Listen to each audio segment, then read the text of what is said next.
Everybody asking how we doing, say we good. Don't need no one to tell me how to live just like they would. It ain't their business, but they in it, I don't know why. Revolved around my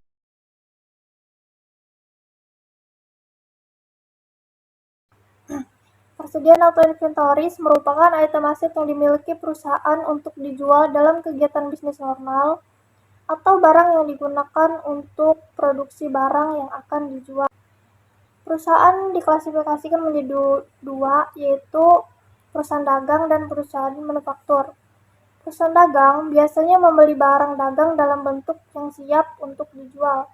Sedangkan perusahaan manufaktur yaitu memproduksi barang untuk dijual ke perusahaan dagang. Pada perusahaan dagang terdiri dari satu akun persediaan, sedangkan perusahaan manufaktur terdiri dari 3 akun. Ada bahan baku, barang dalam proses, dan barang jadi. Arus biaya persediaan terbagi menjadi 2, yaitu sistem persediaan perpetual atau perpetual inventory system dan sistem persediaan periodik atau periodic inventory system. Pada metode perpetual, HPP lebih akurat dan aktual karena bisa ditentukan secara langsung. Sedangkan pada metode periodik, HPP baru bisa ditentukan pada akhir periode akuntansi. Metode perpetual cocok untuk perusahaan besar dengan nilai jual barang tinggi. Sementara metode periodik lebih cocok untuk bisnis kecil yang inventarisnya mudah dikelola. Selanjutnya ada pengendalian persediaan. Pengendalian persediaan adalah proses manajemen yang bertujuan untuk memastikan bahwa jumlah persediaan tepat tersedia pada waktu yang tepat dengan biaya yang minimal.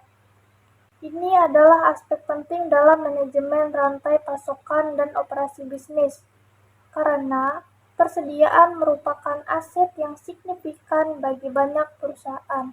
Metode-metode pengendalian persediaan. Yang pertama ada metode ABC analisis.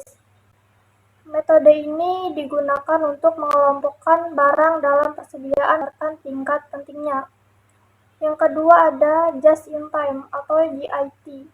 Adalah cara untuk mengelola persediaan bahan baku ketika bahan baku dipesan dan diterima hanya saat dibutuhkan untuk produksi. Yang ketiga ada reorder point atau ROP, adalah tingkat persediaan di bawah yang perusahaan harus melakukan pemesanan ulang. Selanjutnya ada isu-isu dasar dalam penilaian persediaan. Perusahaan harus mengalokasikan semua biaya barang yang tersedia untuk dijual antara barang yang dijual atau digunakan dan yang masih ada di tangan. Penentuan penilaian yang pertama ada barang fisik, termasuk barang di tangan, barang dalam perjalanan, barang diserahkan, atau perjanjian penjualan khusus. Yang kedua, biaya untuk menyertakan produk versus periode biaya. Yang ketiga ada asumsi biaya aliran, identifikasi, biaya rata-rata, FIFO, retail, dan lain-lain. Biasanya perusahaan mencatat pembelian barang saat barang diterima, bukan saat hak milik berpindah, karena sulit menentukan waktu pasti kapan hak milik berpindah. Namun, ada beberapa kondisi yang menentukan siapa yang sebenarnya memiliki barang. Yang pertama ada FOB shipping point, yaitu barang menjadi milik pembeli saat barang dikirim. Jadi pembeli harus mencatat pembelian begitu barang dikirim. Yang kedua ada barang konsinyasi. Barang yang dikirim untuk dijual lewat agen tetap milik penjual, meskipun barang ada di agen. Jadi, barang konsinyasi tidak dicatat sebagai persediaan oleh agen. Yang ketiga ada penjualan dengan pembelian kembali.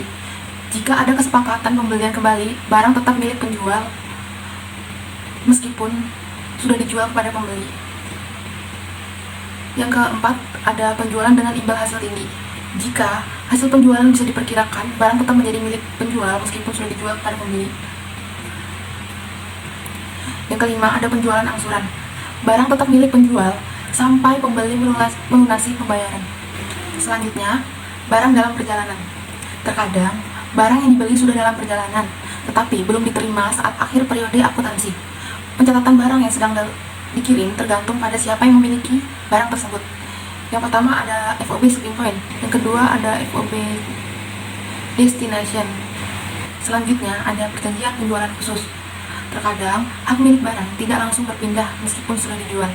Ini bisa membingungkan pencatatan persediaan karena ada beberapa kondisi khusus dalam perjanjian penjualan, yaitu yang pertama ada penjualan dengan perjanjian pembelian kembali, yaitu penjual bisa membeli kembali barang yang sudah dijual. Misalnya Hill Enterprise menjual barang ke cash, tapi bisa membeli kembali barang itu nanti.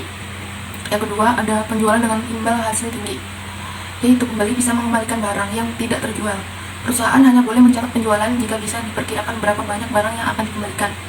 Yang ketiga ada penjualan angsuran. Penjual menahan hak milik barang sampai pembeli melunasi seluruh angsuran. Jika pembeli belum melunasi, barang tetap milik penjual. Selanjutnya ada biaya dimasukkan dalam persediaan, yaitu ada biaya produk. Biaya produk adalah biaya yang langsung terkait dengan barang yang ada dalam persediaan. Ini termasuk biaya pembelian barang dan biaya untuk mengubah barang menjadi siap dijual. Komponen-komponen biaya produk meliputi yang pertama ada biaya pembelian, yaitu harga barang, biaya masuk dan pajak, biaya transportasi, dan biaya penanganan langsung terkait pembelian barang. Yang kedua ada biaya konversi atau untuk perusahaan manufaktur, yaitu biaya bahan baku, tenaga kerja langsung, dan biaya overhead manufaktur seperti penyusutan, pajak, asuransi, listrik, dan lain-lain. Yang ketiga ada biaya lain-lain, yaitu biaya untuk membawa barang ke lokasi dan membuat barang. Asumsi arus biaya LIFO. LIFO tidak diizinkan dalam pelaporan keuangan internasional karena bisa menghasilkan laporan laba yang tidak mencerminkan biaya persediaan terbaru. Tetapi LIFO diperbolehkan di Amerika Serikat untuk bertujuan pajak karena dapat mengurangi beban pajak. Dalam LIFO, barang yang terjual dianggap berasal dari pembelian terakhir, baik dengan sistem periodik maupun perpetual. Cadangan LIFO. Banyak perusahaan di Amerika Serikat menggunakan LIFO untuk pajak, namun untuk pelaporan internal lebih sering menggunakan FIFO atau biaya rata-rata. Yang kedua, perbedaan antara metode untuk laporan internasional di LIFO dicatat dalam akun cadangan LIFO. Yang ketiga, perubahan dalam cadangan LIFO disebut LIFO effects yang dapat mempengaruhi laba perusahaan.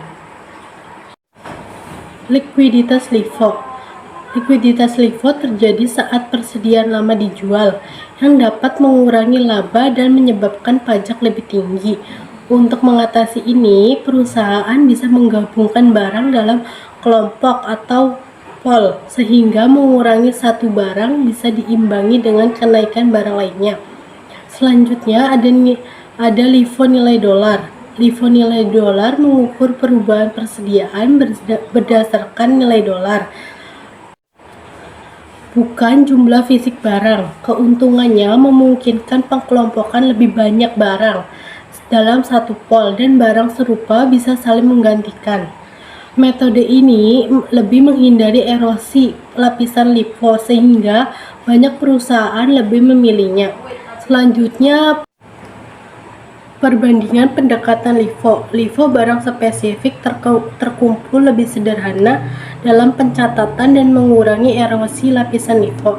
Namun, metode ini bisa menyebabkan likuiditas LIFO yang tidak tepat waktu, karena satu penurunan barang bisa diimbangi dengan kenaikan barang lainnya. Banyak perusahaan yang menggunakan LIFO lebih memilih LIFO nilai dolar karena lebih praktis dan mengurangi masalah erosi lapisan.